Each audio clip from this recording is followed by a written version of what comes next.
sa atin. Uh, Thank you once again, MQ Music Team. Gusto ko palang i-formally welcome din si Mia, Nina, a new addition sa music team natin. Hindi ko nagawa last time. Thank you, Mia and Nina, for sharing your talent with us. Let's continue our series. Pinalitan ko na ang title, Savior in the Psalms. Thank you, Arven, sa suggestion. And sa passage natin, we will see clearly our Savior once again. May mga Bible scholars who say Psalm 22, 23, and 24 are isang group of Psalms, shepherd Psalms. In Psalm 22, Jesus is the good shepherd who dies for the sheep.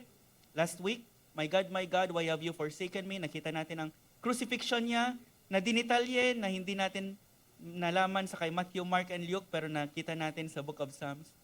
Sa Psalm 23, He is the great shepherd who cares for the sheep. And sa Psalm 24, He is the chief shepherd who returns for and reigns over the sheep. Sa Psalm 24, He is the King of glory. Lift up your heads, O you gates, and be lifted up, you everlasting doors, that the King of glory may come in. That is the Psalm 24. And so in Psalm 22, we see the shepherd sacrifice. Psalm 23, the shepherd supply. Psalm 24, the shepherd sovereignty and supremacy. Let's now look at our psalm. Probably based sa mga kanta, you already know kung ano ang psalm natin. And so I would like to request everyone to please stand up and once again open your Bibles in the middle. You will be in the book of Psalms. Open your Bibles sa Psalm 23. But I believe for many of you, hindi na kailangan na mag-open ng Bibles because you already memorized Psalm 23. And so let's either read or recite this psalm from memory. Let's read or recite this psalm. Psalm 23. The Lord is my shepherd, I shall not want. He makes me lie down in green pastures. He leads me beside still waters. He restores my soul. He makes righteousness for His name's sake. Even though I walk through the valley of the shadow of death, I will fear no evil. For you are with me, your rod and your staff, they comfort me. You prepare a table before me in the presence of my enemies. You anoint my head with oil, my cup overflows. Surely goodness and mercy shall follow me all the days of my life, and I will dwell in the house of the Lord forever. Lord, we thank you for this beautiful psalm, and we thank you, Lord, for being our shepherd.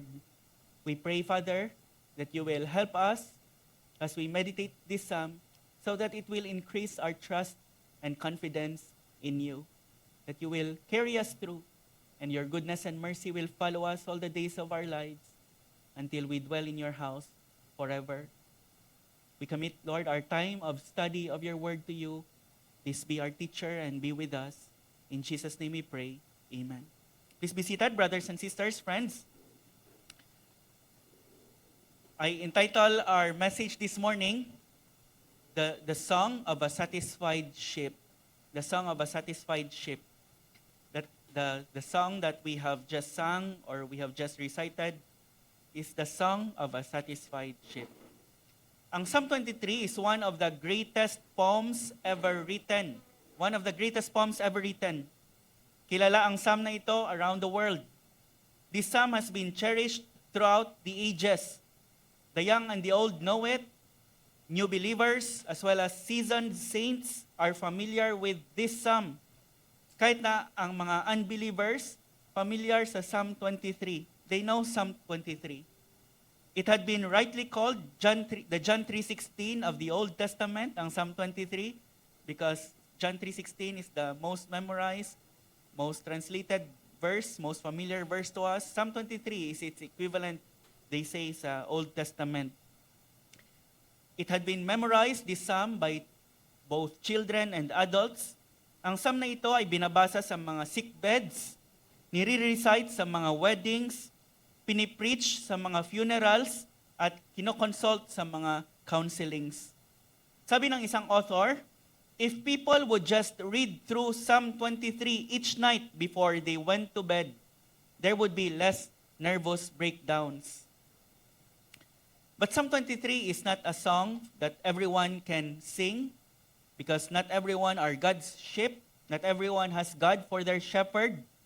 Psalm 23 is the exclusive testimony, the exclusive song of one who has personal relationship with the living God. It is the song of a satisfied sheep. Not everyone has God as his shepherd.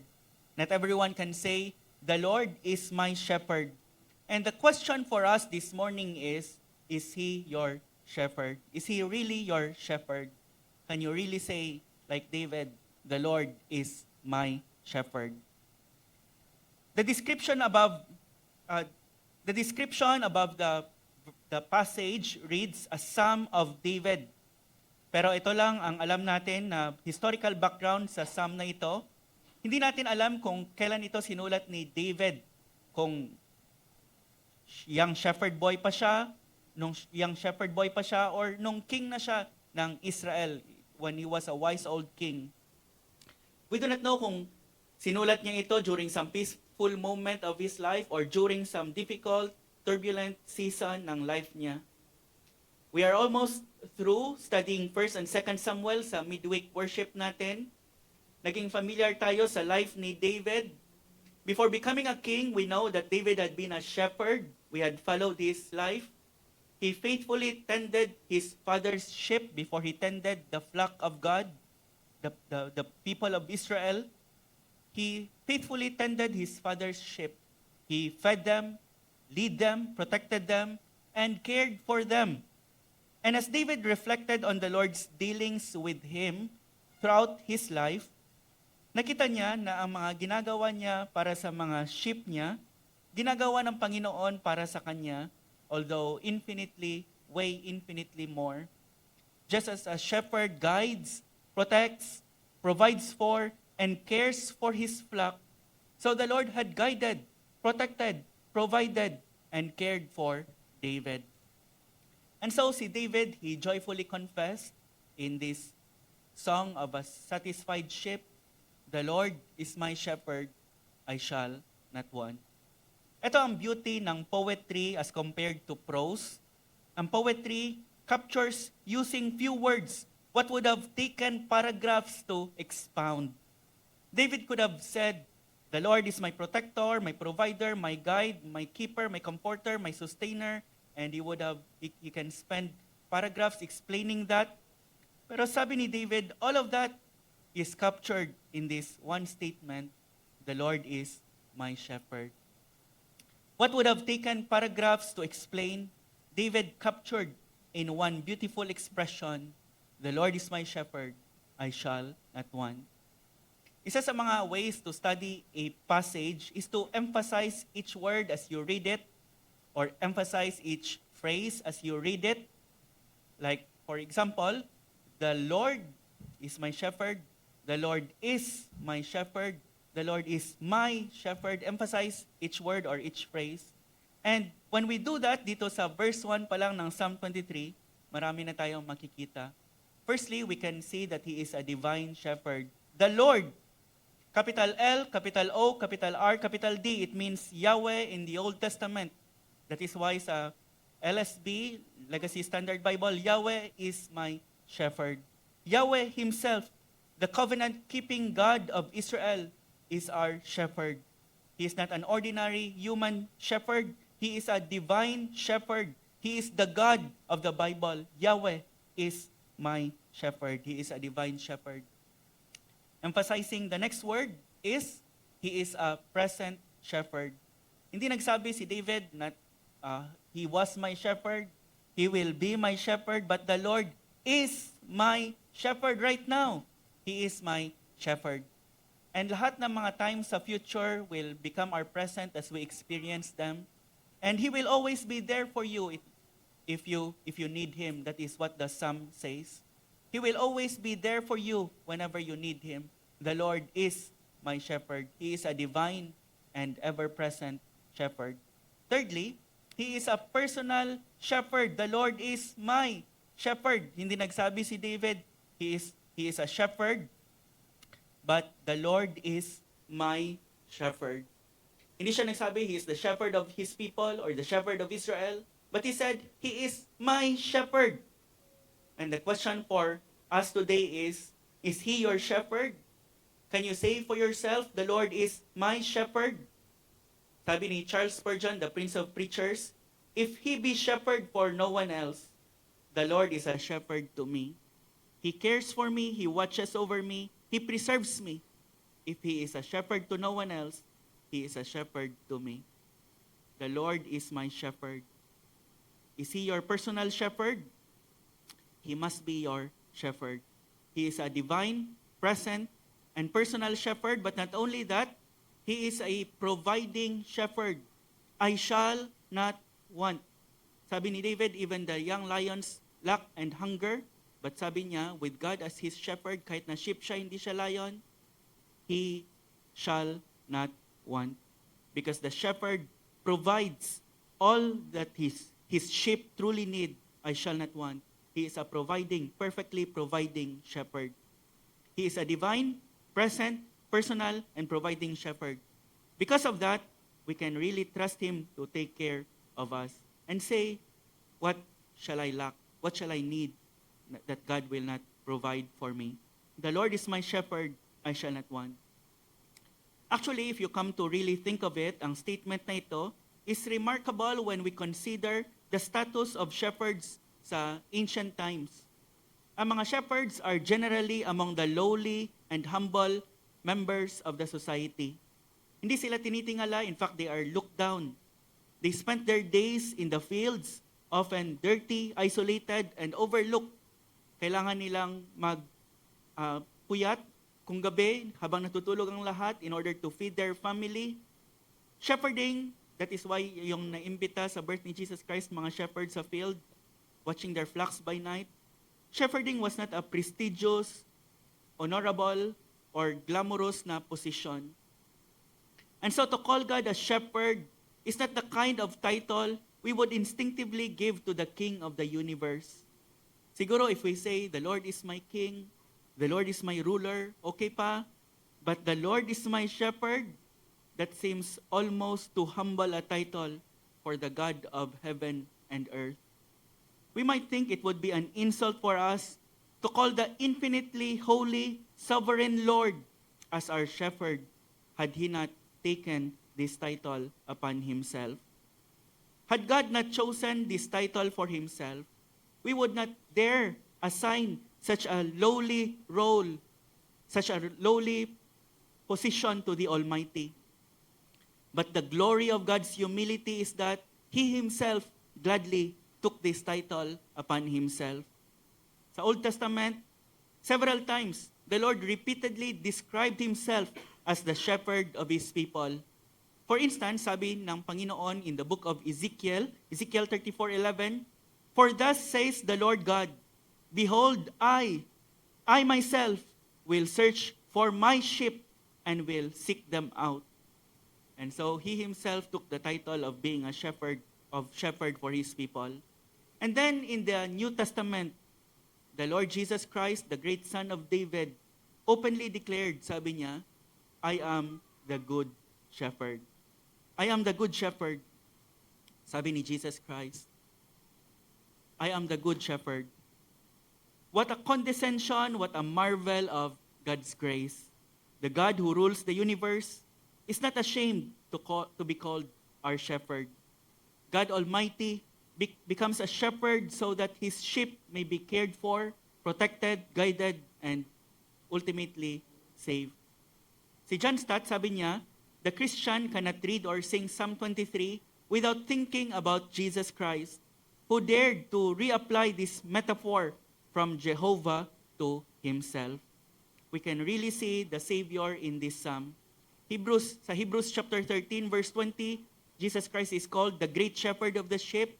In 1 Peter chapter 5, Jesus is called the chief shepherd. When the chief shepherd shall appear, you will receive the unfading crown of glory.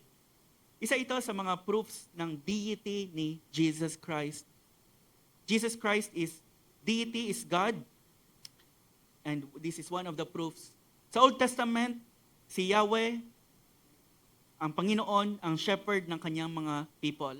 And here comes a man in the New Testament and he would say, I am the good shepherd.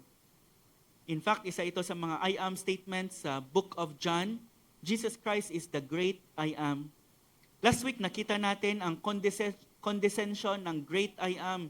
Sabi niya during his humiliation while he hanged on the cross, sabi niya, I am a worm and not a man. Another I am statement. Sa New Testament, makikita natin ang kanyang condescension din. In taking care of us, I am the good shepherd. Hands-on ang Panginoon in taking care of us, His sheep. Hindi madali ang trabaho ng isang shepherd. It entails a lot of sacrifices. Sabi ni Jacob, recalling his life as a shepherd, sabi niya, there I was, by day the heat consumed me, and the cold by night, and my sleep fled from my eyes. Yan yung sacrifice ni Jacob as a shepherd. A shepherd lived a hard life. Init sa araw, bilad sa init ng araw, lamig sa gabi, puyat, pagod, walang tigil sa pagbabantay ng mga sheep kasi walang rest day ang mga shepherd kasi wala din namang rest day ang mga sheep. Kailangan nilang i-feed, dalhin sa pasture araw-araw. Hindi madali ang work ng isang shepherd. And yet God, in His grace, willingly takes on the hard task of shepherding us, His people.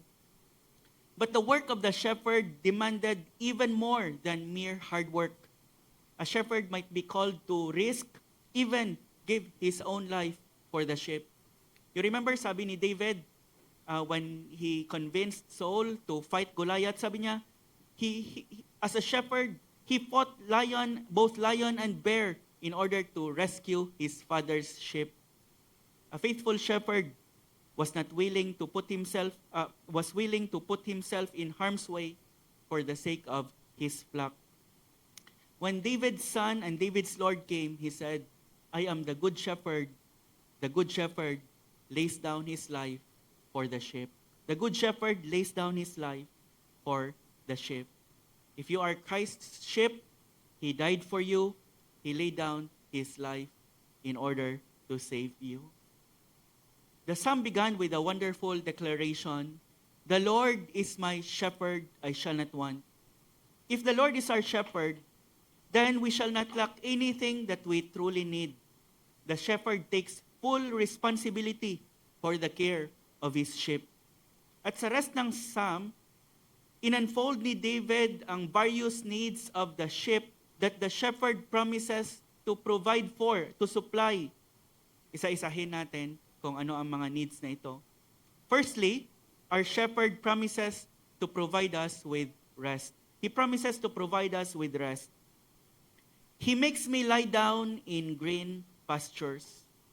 Ang mga sheep are naturally timid and restless na mga animals. They do not easily lie down unless masatisfy ang mga several conditions. Sheep will not lie down if they are afraid, if they are hungry, if they are threatened or disturbed.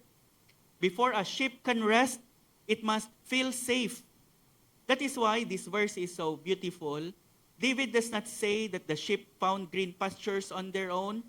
He makes me lie down in green pastures. The shepherd leads his sheep onto green pastures, there to lie after being filled. The shepherd leads his sheep to a place of safety, provision, and contentment. Nire-remove ng shepherd ang kanilang mga fears. He satisfies all their needs and gives them rest afterwards. What a picture of the Christian life. The world is full of anxiety, fear, and worry. Kahit na tayo, minsan, we are plagued with many worries. We worry about our health, our finances, our future, our families, our parents, and thousands of other things. But the Good Shepherd invites us to rest in His loving care. People often say, the grass is always greener on the other side. But for the Christian, that is not true. The grass is not always greener on the other side. It's only green where the shepherd is. Many people spend their lives thinking, if only I had a different job, a different house, a different spouse, a different church, ngayon na magulo sa Pinas, a different country. If only I had a different situation, then I would finally be content. I would rest satisfied. But contentment is not found on the other side of the fence. Contentment is found in the presence of the shepherd. The green pastures are wherever the shepherd leads. So it's not always true that the grass is greener on the other side, but it is always greener where the shepherd is. Maraming mga tao, they try so hard in searching for some green pastures in life because they do not have a shepherd. As Christians, knowing that we have a shepherd, we can rest content knowing that wherever our shepherd leads us is a green pasture. Saan ka man nilid ngayon ng Panginoon? Anong status mo? Saan ka nagwo-work? That is the green pasture that the shepherd has for you. And therefore you can rest. We simply has to say, my shepherd, lead me. Please lead me, my shepherd, and I will follow. He makes me lie down in green pastures. Ang ganda ng picture. Picture that in your mind. He makes me lie down in green pastures. After ang sheep makakain, the shepherd makes it lie down to rest. Not anywhere, but in green pastures. It is interesting that the first thing that the psalmist mentioned that the shepherd provides for his sheep is rest. Why rest? Because one of the greatest problems of humanity is restlessness. And one of our greatest need is rest. Rest for our souls. Ever since the fall, man had been wandering, searching, striving, and looking for satisfaction apart from God. As Augustine famously said, "You have made us for yourself, O God, and our hearts are restless until they find their rest in you." Our hearts are restless until they find their rest in you. That is why the shepherd's first provision is so precious. The shepherd gives rest to weary souls. The good shepherd, the Lord Jesus Christ said, "Come to me, all you who labor and are heavy laden, and I will give you rest. For I am lowly and gentle in heart, and you will find rest for your souls." Yan yung sabi ng good shepherd. Come to me, all who labor and are heavy laden. Maybe you are here today and you have tried many things, but you still have no peace, no joy, no satisfaction, no rest for your weary souls. You have been longing for that rest. The Good Shepherd is inviting you, come to me, all you who labor and are heavy laden, I will give you rest. Come to Christ, come to the Good Shepherd. For only Christ, the Good Shepherd, can give true rest for the soul. Our shepherd promises to provide all his sheep with rest.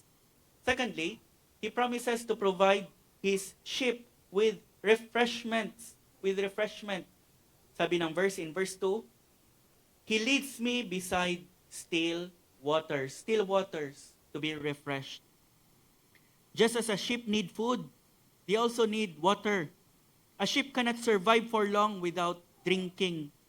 It needs regular nourishment as well as refreshment. Notice once again that the sheep do not find the water on their own by themselves. The shepherd leads them to it. And not just any water, but still waters. Quiet, peaceful, where the sheep can safely drink. Ang mga sheep, they are often frightened by rushing streams or turbulent waters. Some of the sheep would fear drowning. So the shepherd carefully leads them to calm waters where they can drink without fear. The waters must be still, just as the pastures must be green. What a picture of our shepherd's care for us. Hindi lang tayo sinave ng Panginoon and then left us to fend for ourselves. He continually refreshes our weary souls. He knows our weaknesses. He knows our exhaustion. He knows how easily we can become discouraged. And so, He leads us to the refreshing waters of His presence, His word, His promises, and His Spirit. our shepherd promises to provide us with not only rest but also refreshment. Thirdly, not only rest and refreshment but also restoration. He restores my soul. The Lord restores His sheep when they are weak and wayward. He restores my soul. Ang mga sheep, they are prone to go astray. They're prone to look for something na to eat, and sometimes they are prone to eat poisonous mga food sa field. They are prone to look for something to drink in polluted waters. And so there are times when the good shepherd has to go find the lost sheep in order to restore that sheep. In spite na good ang shepherd natin, if we are only honest, may mga times when we intentionally and rebelliously leave our good shepherd, and again, He restores my soul. Isn't this your experience? He restores my soul. There are times when I become His stubborn sheep, and the good shepherd will seek for me and find me, and instead of it kindling His anger, it kindles His mercy. Mercy compels you in love to draw near. Yan yung sabi ng kanta natin kanina. He restores my soul. The primary means the shepherd uses to restore our souls, our weary souls, is His word. Sa previous psalm na pag-aralan natin in Psalm 19 verse 7, the law of the Lord is perfect, restoring, reviving. Same Hebrew word, reviving, restoring the soul. His word points out kung saan tayo nagkamali, lumabas sa right na path, and what we must do in order to be restored. He restores my soul. Our shepherd promises to provide us with rest, refreshment, restoration. Not only that, but also righteous guidance. Verse 3, He leads me in paths of righteousness for His name's sake. The Lord does not merely save His sheep, He leads them, He guides them, He directs them in the way that they should go. Sabi ni David, the shepherd leads him in paths of righteousness. Not in convenient paths, not in easy paths, not in prosperous paths, but righteous paths, paths of righteousness. The shepherd's goal is not simply the comfort of his sheep, but above all, their holiness. And why does He do that? Sabi ng Bible, why does He lead us, His sheep, in paths of righteousness? For His name's sake. The shepherd has placed His name upon His sheep. Therefore, He is committed to leading them in a way that reflects and magnifies His greatness and His holiness and His glory. This is a great comfort for believers na ang security natin does not rest entirely and ultimately on our ability to stay on the path. It rests on the shepherd's commitment to lead us. His reputation is on the line. His name is at stake. He will not abandon His sheep because His own reputation is bound up with their care. Is this what the Lord is doing in your life? Can you really say? Can you examine your life? Is this what God is doing? Lead you in paths of righteousness? If you are on the wrong path ever since, always, you have to ask, is the Lord really my shepherd? Because the shepherd leads his sheep in paths of righteousness. He does not abandon his sheep to a life of unrighteousness. He convicts them, and He convicts them of their sin. He causes them to hate their sin. He causes them to love their Lord, their Savior. Why?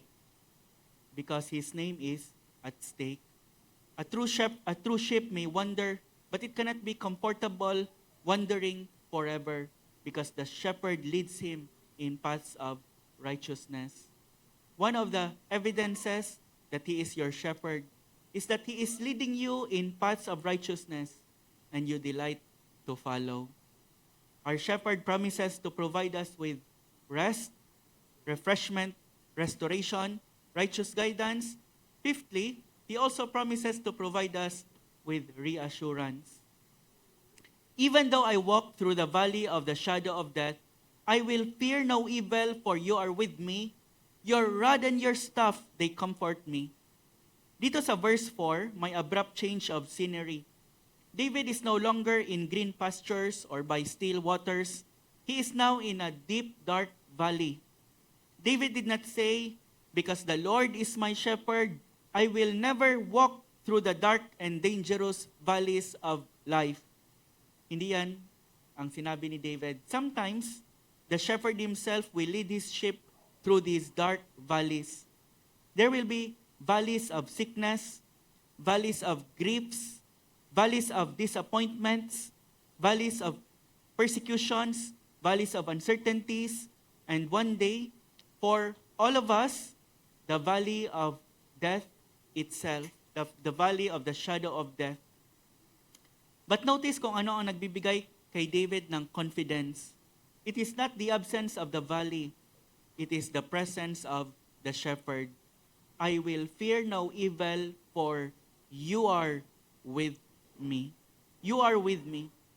Even though I walk through the valley of the shadow of death, notice that for the believer, death is only a shadow. Death is only a shadow. Meaning to say, walang substance ang death for a true believer of the Lord Jesus Christ. A shadow has no substance. For the Christian, death has no substance. Death cannot ultimately hurt a believer, but rather usher him to eternal joy, to eternal glory. May isang commentator, si John Phillips, sabi niya, "The shadow of a dog cannot bite you."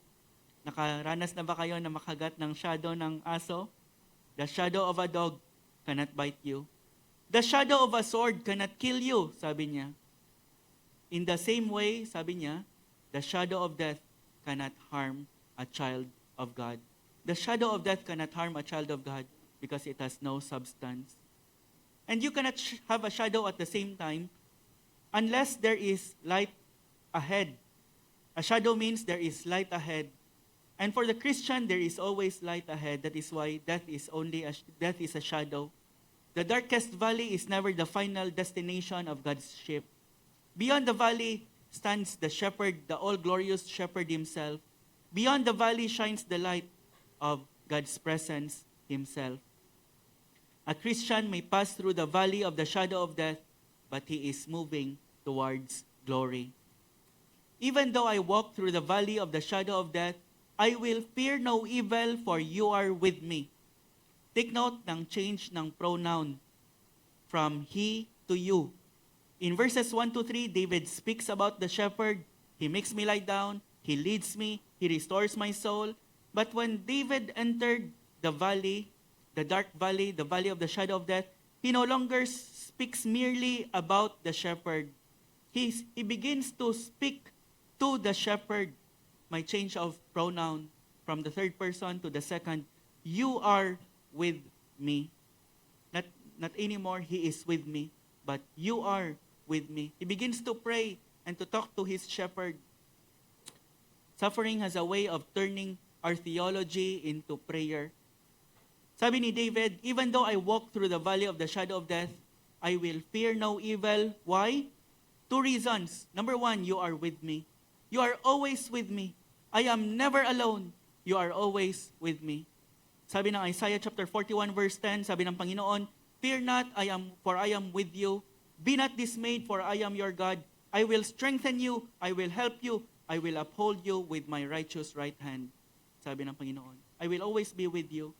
In Hebrews chapter 13 verse 5, sabi ng writer, "Keep yourselves free from the love of money and be content with what you have.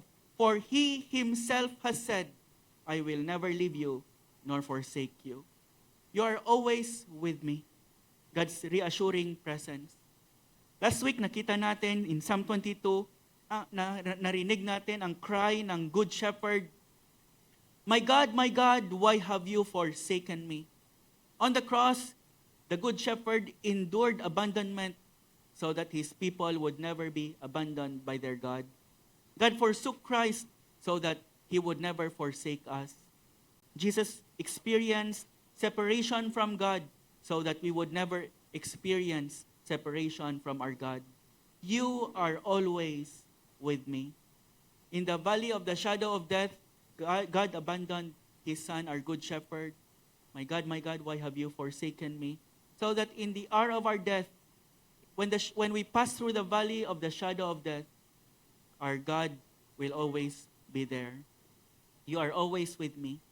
That is the first reason why David said he will not fear even though he walks through the valley of the shadow of death, for you are with me. Second, your rod and your staff, they comfort me. Ang rod, straight siya na parang straight na stick. Ang staff naman may curve. For you are with me, your rod and your staff, they comfort me. The shepherd has his rod in one hand.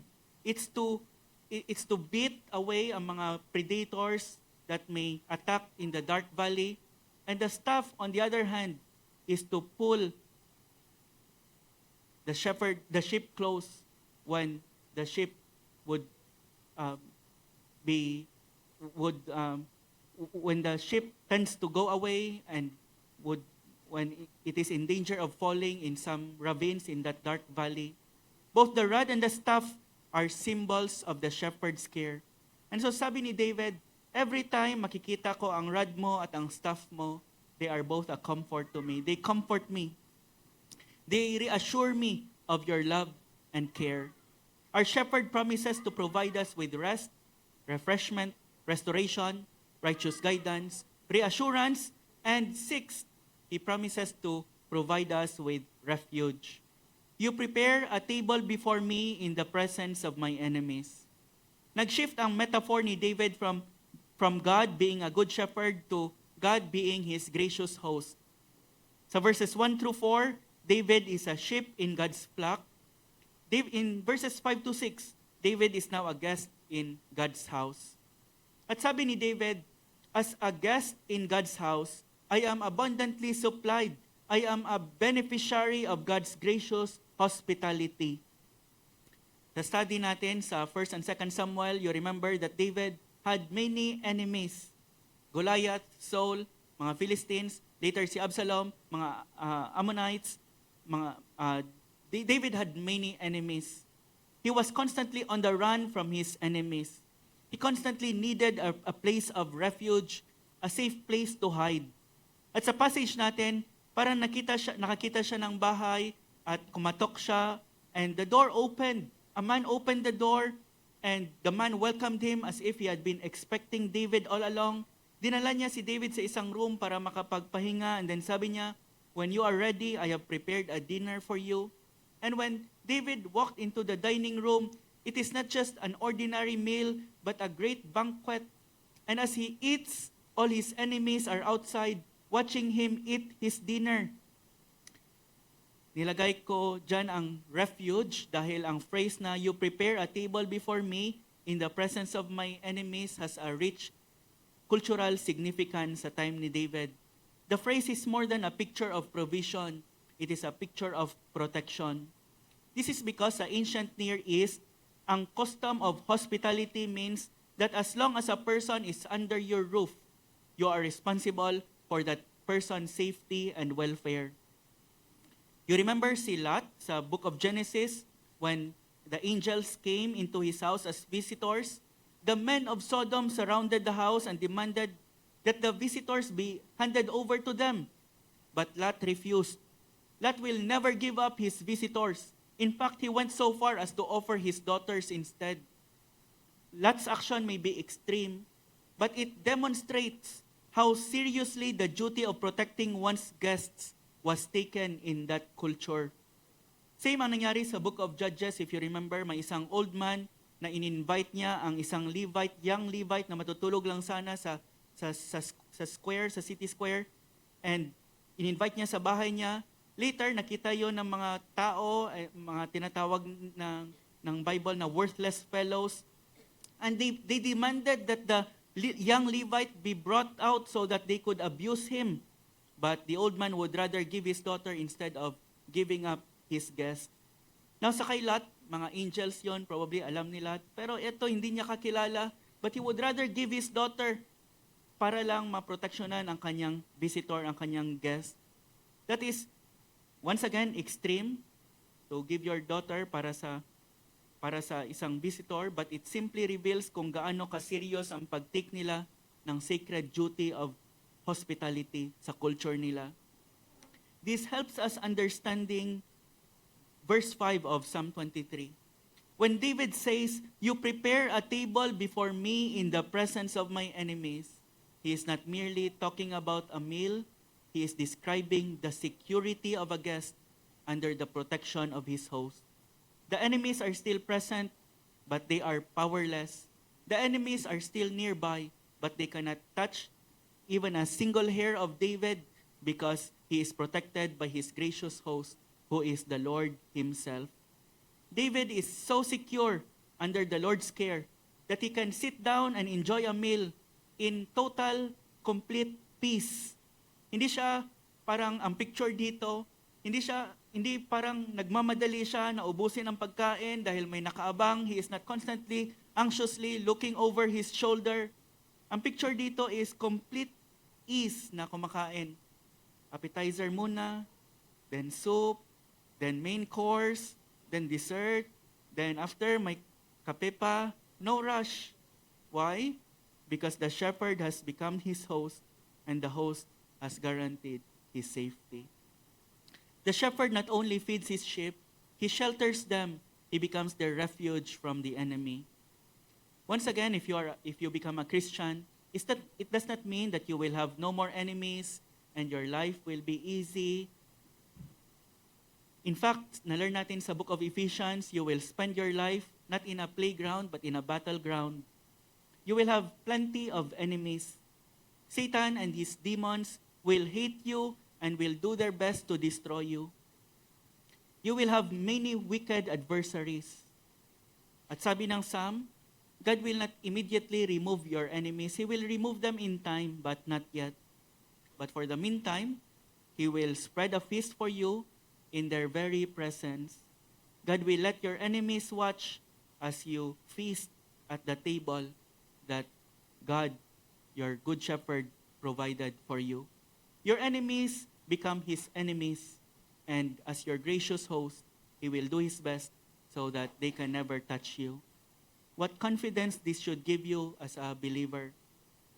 God will never give you up to your foes. The soul that on Jesus hath leaned for repose, I will not desert to its foes. That soul, though all hell should endeavor to shake, I will never, no never forsake. The presence of enemies does not mean the absence of God's protection. Rather, God demonstrates His protection, and God demonstrates His power and His strength in protecting His sheep in the very presence of those enemies. Because the Lord is my shepherd, I have a refuge, I am safe under His care. Si Martin and si Gracia Burnham were missionaries with New Tribes Mission, ngayon Ethnos 360. They served in the Philippines for 17 years. Si Martin Burnham was a missionary pilot, flying supplies, flying missionaries and equipments to remote tribal areas. Si Gracia Burnham was a missionary wife and partner in ministry, involved sa discipleship, hospitality, and supporting their missionary work. In 2001, while celebrating their anniversary sa Palawan, kinidnap sila ng mga Abu Sayyaf, dinala sila sa jungles ng Mindanao, where they were held captive for more than a year, 376 days. But the Lord took care of them. Eventually, si Martin namatay during the rescue operation. Si Gracia na-release. God took both of them out of the jungle that day. Si Gracia went back to their home in the US, while Martin went back to his home in heaven. Either way, God removed them beyond the reach of their enemies. The shepherd never abandoned his sheep. Years later, si Gracia, she recounted the story and published a book. You know the title of her book? Some of you probably know. In the presence of my enemies. And it's from this Psalm, Psalm 23. Para sa kanya, God spread a feast for them in that jungle. Their circumstances were terrible. They endured hunger, exhaustion, uncertainty, and constant danger. But one of the best days, among the best days of our life, was in that jungle where God spread a table before them in the presence of their enemies. In the middle of that jungle, surrounded by armed terrorists, God also gave them grace, peace, strength, fellowship, opportunities to witness to their captors, and daily evidences of His care. Para kay Gracia, it's as if the Lord spread a table before them in the presence of their enemies. And that is our experience as well, I believe. In the midst of our trials and testings, in the midst of hardships and difficulties of our lives, in the midst of our enemies, He will spread a feast for us, which means He will protect us and never give us up to our enemies. Notice further how gracious this host is. You anoint my head with oil. You anoint my head with oil. My cup overflows. Sa Middle Eastern culture, foot washing lang ang required sa isang host. But this host does more than just wash David's feet. Sabi ni David, he anoints his head with oil. That is an act of extravagant, lavish generosity. Hindi na parang napilitan lang ang Panginoon to host David. He is showing how happy he is to have David in his house. And then, if that is not enough, he makes his cup overflow. Picture the gracious host pouring drink into David's cup, and it overflows. It runs over. What is in David's cup? Grace, mercy, forgiveness, protection, fellowship with God, joy and satisfaction. My cup overflows. Every blessing the shepherd provides is in that cup, and it overflows. And David looks at his cup and says, it is overflowing. Parang ikaw na yung magsasabi na, tama na. Because of the graciousness of the host. What David deserves and what we deserve is an empty cup, but bottomless ang provision ng Panginoon, so that we can say, my cup of joy, my cup of satisfaction, it overflows. My cup overflows with joy. It runs over. Not just refuge, but lastly, resting place. Surely, notice David's confidence, surely goodness and mercy shall follow me all the days of my life, and I shall dwell in the house of the Lord forever. Hindi si David nagdadalawang isip, sabi niya, surely goodness and mercy shall follow me all the days of my life. We cannot keep on hiding forever. After the meal, the Lord will have to send His sheep outside. But sabi ni David, I will not be alone, because the Lord will dispatch 2 of His servants to follow me as His sheep. Ang pangalan ng isa sa mga servant na ibibigay ng Panginoon, si Goodness. Ang pangalan ng isa, si Mercy.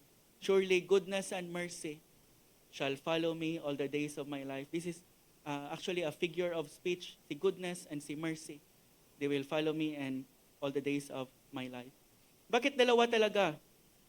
Okay lang naman siguro na si Goodness lang, kapatid ni Goody, si Goodness. Surely Goodness. Bakit dalawa talaga? Because when you're walking, Goodness helps you stay on your feet and stay on the right path, and Goodness provides all that you need. But when you fall, Mercy picks you up, Mercy cleans you, dusts you off, and gives you another chance. Goodness and mercy shall follow me all the days of my life. They will always be on your trail. Actually, ang word dito na follow is stronger in the original Hebrew than in our English word, than the English word might suggest. Kasi ang ginamit na word dito is ginagamit din to refer to enemies, pursuing, hunting down, relentlessly chasing someone.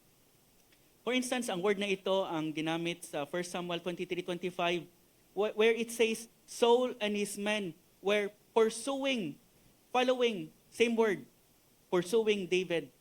Saul was not just casually following David. He was relentlessly hunting him down, non-stop. But dito sa Psalm 23, sabi ni David, instead of his enemies pursuing him, it is the servants of the Lord named Goodness and Mercy that will relentlessly chase him, pursue him, track him nonstop all the days of my life until I dwell in the house of the Lord forever. And so, Christian, if you belong to the shepherd, you are being pursued not by his wrath, not by his condemnation, not ultimately by your enemies. You are being relentlessly pursued by the goodness and mercy of your God. It does not matter if riches do not pursue you. It does not matter if good health does not pursue you. It does not matter if success eludes you. It does not matter if friends leave you and forsake you. If you belong to the Good Shepherd, there is something far better pursuing you, His goodness and His mercy. And the best thing is, hindi sila magsa-stop halfway. Hindi sila magsasabi na hanggang dito na lang kami. They will pursue you, these two servants of God will pursue you all the days of your life until they finally bring you home to dwell in the house of the Lord forever. What greater blessing could there be than to spend your entire life pursued by the goodness and mercy of God? Once you are His sheep, He will never let you go until you arrive safely home. And I will dwell in the house of the Lord forever. The question is He your shepherd? Are you His sheep? If not, come to the Lord Jesus Christ. He said, I am the good shepherd. The good shepherd laid down his life for the sheep. The good shepherd came to save his sheep. He laid down his life on the cross, bearing the punishment that his sheep deserve. All we like sheep have gone astray. We have turned everyone to his own way, and the Lord has laid on him the iniquity of us all, sabi ni Isaiah. He died and rose again, so that all who repent and trust in him might be forgiven and be brought back safely into his fold. And so if Christ is not yet your good shepherd, come to him, come to Christ, turn from your sin, trust in Jesus, the good shepherd, for your salvation. Trust him alone.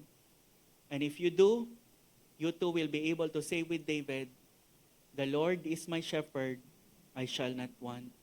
If he is your shepherd, you will not lack anything that you need. Your shepherd will give you your shepherd will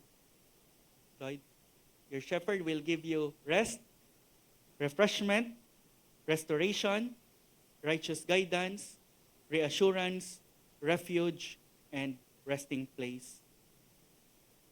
Maybe today, may nagwo-worry sa'yo. You are worried about sickness. You are worried about death. You are worried about losing your job. You are worried about your finances once you retire. You are worried about your children. You are worried about your old age and who will take care of you. You are worried about the future and about many things. Lahat ng mga ito ay real concerns. But Christian, lift up your eyes and look at your shepherd. If the Lord is your shepherd, then you can say with confidence, the Lord is my shepherd, I shall not want. You have everything you truly need because you have him. Let's pray individually and come to the Lord. Come to your good shepherd and ask him to make his presence real to you, so real that you would say, indeed, the Lord is my shepherd, and I shall never, ever want. I shall not lack any good thing, because he will give me everything that I need. And that may include suffering, that may include a life of hardship, if that's what it needs for you to cling to him more, to love him more, to be pruned from loving the things of this world. He will give you everything you need, including suffering and hardship, for you to treasure your shepherd more and not to exchange him for the things of this world. Come to him. Rest in him. What is it that may be worrying you this morning? Lay that before your shepherd. And if you are here, he is not yet your shepherd, may you come to him and say, Lord, be my shepherd. Jesus died for me. I receive him as the sacrifice, as the atonement for my sin. And I receive him, I embrace him as the shepherd of my life. Come to him and he will receive you. Wala pang may lumapit sa kanya na kinast out niya. He who comes to me, I will never cast away.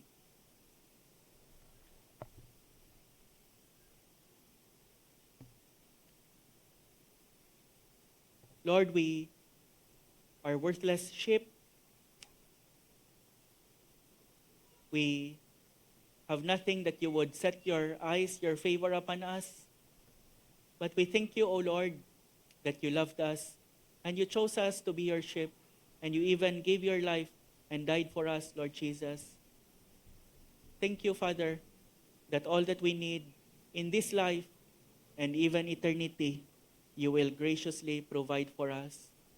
Thank you, Lord, that we can say with David, we shall never want anything, lack anything that we need in this life. Your goodness and your mercy will follow us all the days of our lives until we dwell in your house forever. Lord, help us to see you and to be confident that you are our great, our good shepherd who will always and never fail taking care of us. Thank you, Lord. Thank you, Lord Jesus, for being our good shepherd. And in your name we pray. Amen.